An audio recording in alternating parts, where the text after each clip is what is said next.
bedrock of stability to grow our economy. Well, the debt is absolutely enormous, and but we can now move on and grow our economy. Well, borrowing is at its highest level for 4 years. The national debt is absolutely enormous, and that's the debt that I inherited as Chancellor. Yes, we've got to get making it more expensive for employers to hire staff.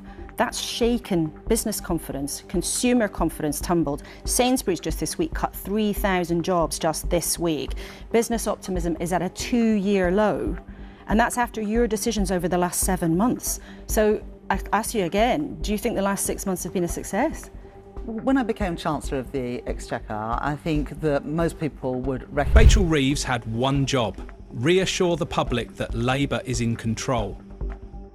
Instead, what unfolded during her televised interview was a slow-mo motion unraveling. Rather than projecting authority, she looked unsure, falling back on canned lines that felt hollow and over-rehearsed.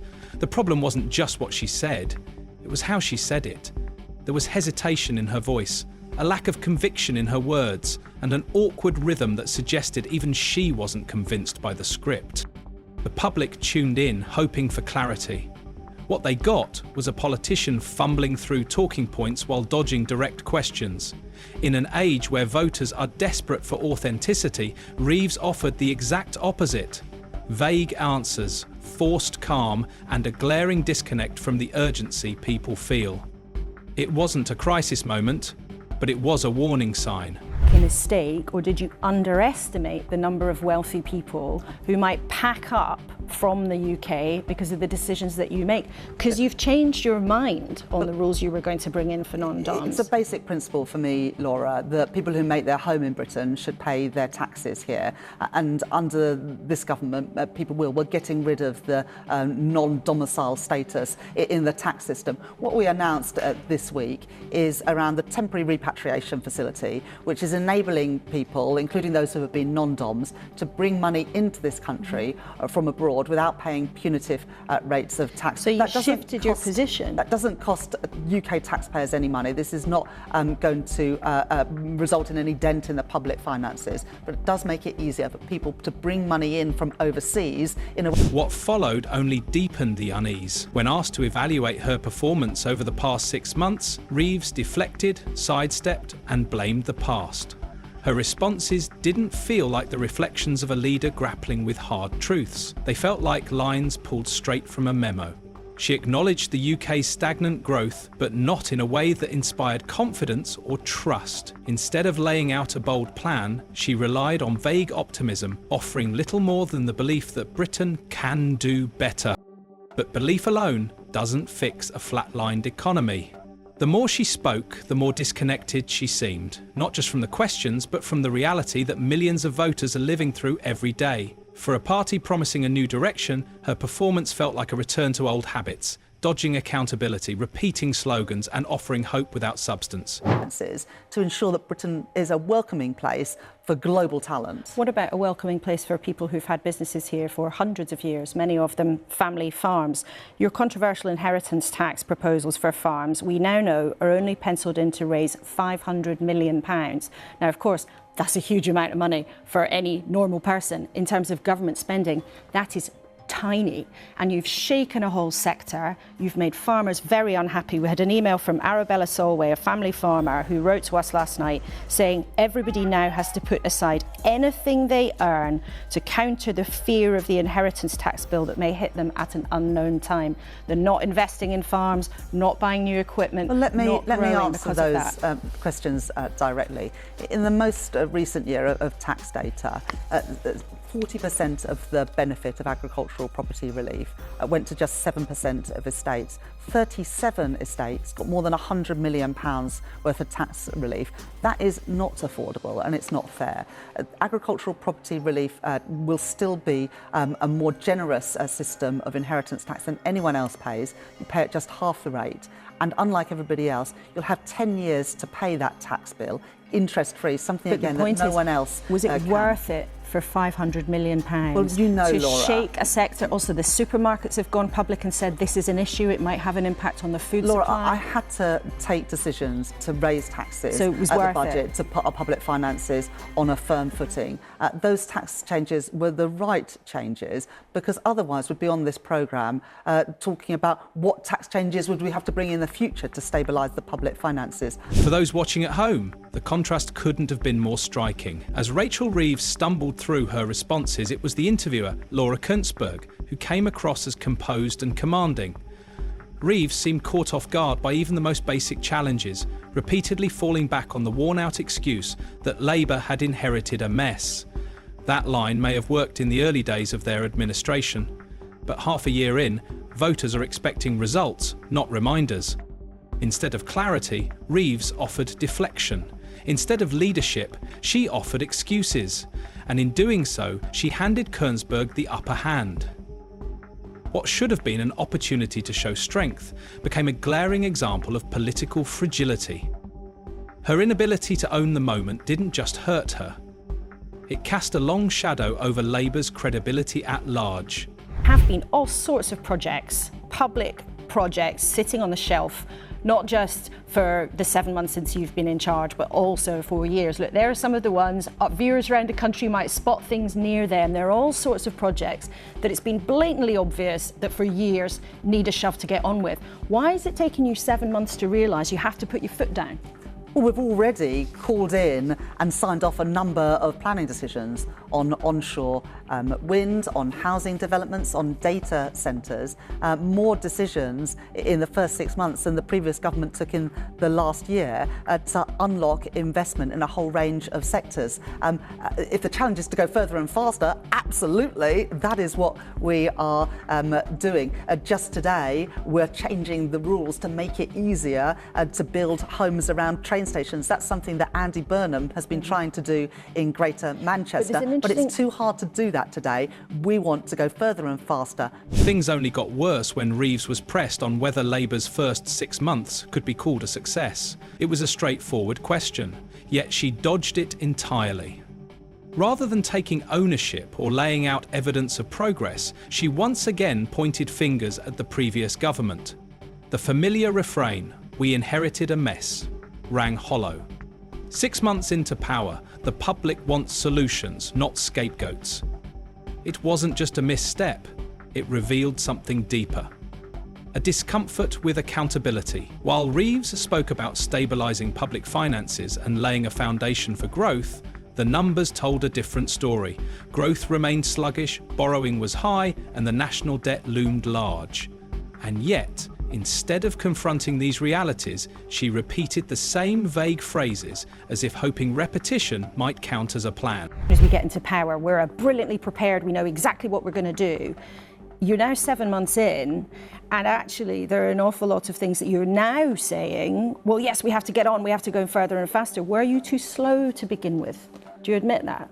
Well, some of these things require legislation, and we're just about to introduce the Planning and Infrastructure Bill. The consultation on the pension reforms we want to bring in closed last week, so we can bring forward that legislation. But, you know, we want to crack on. We've been in opposition for 14 years. Already, Angela Rayner, Ed Miliband, Heidi Alexander have signed off planning decisions in their areas, planning decisions that have been sitting on the desks of previous ministers.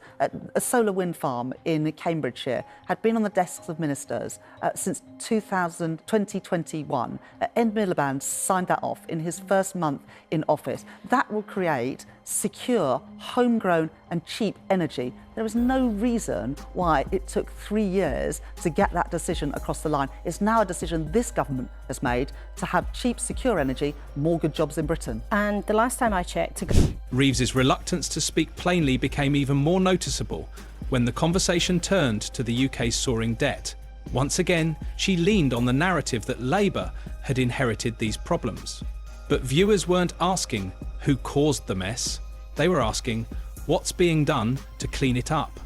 And on that front, Reeves offered little more than generalities about future intentions. There were no detailed figures, no timelines, no firm strategies, just empty assurances that things would eventually improve. But for families facing higher bills and businesses barely staying afloat, vague promises don't pay the rent. With inflation biting and economic uncertainty mounting, Reeves's failure to lay out a credible path forward sent a clear message. Labour still doesn't have a firm grip on the crisis. The interview reached a particularly revealing moment when the topic shifted to the UK's wealthiest citizens, specifically those choosing to leave the country due to shifting tax policies. It was a chance for Reeves to explain her approach and show leadership on a sensitive issue. Instead, she sidestepped again. She spoke about priorities, about growth, about long-term goals, but never addressed the immediate concern. Her attempt to cite a small housing development as evidence of progress only made things worse. Of the 7 new homes she mentioned, most were reportedly assigned to migrants, not struggling British families. It wasn't just a weak defence, it highlighted a growing perception that Labour is out of step with those they claim to represent. Meanwhile, entrepreneurs and top earners, the very people driving the economy, are quietly relocating, taking their capital and confidence with them. Yet Reeves avoided this reality entirely, choosing instead to recite talking points. The more she deflected, the more disconnected she seemed from the urgent pressures facing the country. Instead of acknowledging the concern head-on, Reeves defaulted to the same evasive pattern, delivering vague reassurances while offering no firm answers. The question of whether Labour miscalculated the fallout from their non-dom tax changes lingered unanswered, even as Koonsberg pressed her multiple times. For a moment that demanded honesty and insight, Reeves delivered ambiguity and deflection. It wasn't just about tax policy, it was about credibility. And in that moment, hers took another hit. She spoke of wanting the UK to be a magnet for talent and wealth, yet failed to address why so many already here feel overlooked. The small business owners, the long-established family farms, the self-employed, all facing growing uncertainty, were left out of her narrative entirely. Rather than reinforcing Labour's economic vision, Reeves' responses raised doubts about whether the party truly understands who it's governing. And for many watching, it didn't feel like an oversight, it felt like neglect. Nowhere was that disconnect more glaring than when Reeves was asked about Labour's controversial inheritance tax proposals for farms. It should have been a moment to provide clarity and reassurance to rural communities. Instead, Reeves focused on statistics, citing how much relief a handful of wealthy estates had received, without acknowledging the anxiety rippling through average farming families. For farmers, this isn't a debate over tax fairness. It's about survival. They're not investing, not upgrading, and not expanding, because they don't know what the future holds. Reeves's response lacked empathy, offering figures when what people needed was understanding. Her approach framed the issue as a matter of revenue, ignoring the very real fear that's now paralysing an entire sector. The message was clear, even if undetended. Labour is focused on attracting new investment, but isn't listening to the people who've been building Britain's economy for generations. In places where trust in politicians is already thin, this only deepened the sense of abandonment. Rachel Reeves is now pitching a decade-long tax rebate plan as the cornerstone of Labour's economic recovery. But to ordinary people, it doesn't sound like a plan, it sounds like a delay. Another promise for the distant future while present-day struggles go unaddressed. Bills are rising, wages are stagnant, and voters are left asking, how long must we wait before things actually improve? Reeves's rhetoric might sound polished, but her lack of a clear timeline only added to the frustration. Her answers suggested that hardship is simply the price of eventual progress, a message that's wearing thin.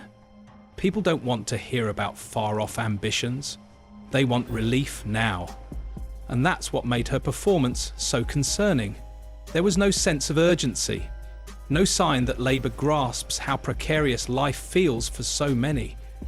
Instead, Reeves appeared removed from the crisis, speaking in forecasts and projections, while the country continues to sink under the weight of economic uncertainty.